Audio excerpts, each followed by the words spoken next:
The issue of funding has been a ticking point since the legislative framework was created to facilitate the legal marijuana industry. Banks are unwilling to engage in the industry because marijuana remains a prohibited substance at the federal level in the United States. Engaging in the marijuana business could cause them to be cut off from U.S. banks, and this has serious consequences. President of the Bankers Association, David Noel, insists that despite the changes in some U.S. states and Canada, local banks will remain detached from the marijuana business. Mr. Noel argues that even U.S. banks are facing the same situation. Many states have legalized marijuana, whether medical or otherwise, and the federal government has not. If you look at the players in those states, many of them still operate only in cash, because the same issues that you have with banking here, they have there.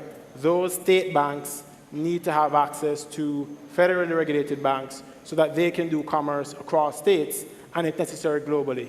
So I take the point that we have to find a way around it, or that's the aim. But until we get to a stage where it's legal at the federal level and there's more harmonization in the laws globally, if you want to maintain those correspondent banking relationships, then you have to be very careful in how you bank. Mr. Noel highlights some issues faced by Canadian banks. That industry is evolving, but even now, Canadian banks are very cautious about the industry, and they're still looking at the situation. So I know all banks in Canada are examining the situation carefully. It's something that they're monitoring, but there's still risks because, just like banks in Jamaica, that need for international trade and commerce is still important.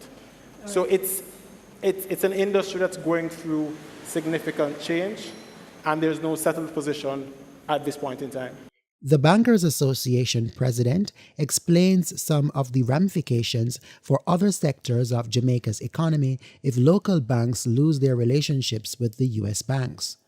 These are possibilities if Jamaica should consider changing international banking arrangements. I believe all commercial banks in Jamaica have looked at this issue and looked at what's the best way to manage it. There are compliance issues, there are issues with how you'd manage your risk, but the key issue is correspondent banking relationships. And the point is, if you lose your correspondent banking relationships, you're unable to serve the other sectors of the Jamaican economy. Tourism, BPO sectors, people who need to import, people who need to export. So I get the frustration with the inability to have banking at this point in time, but given where we are from a legal and regulatory perspective, we have very few options now. David Noel was speaking Thursday night at the RGR Gleaner Communications Group Town Hall meeting. Javine McLean, Frontline News.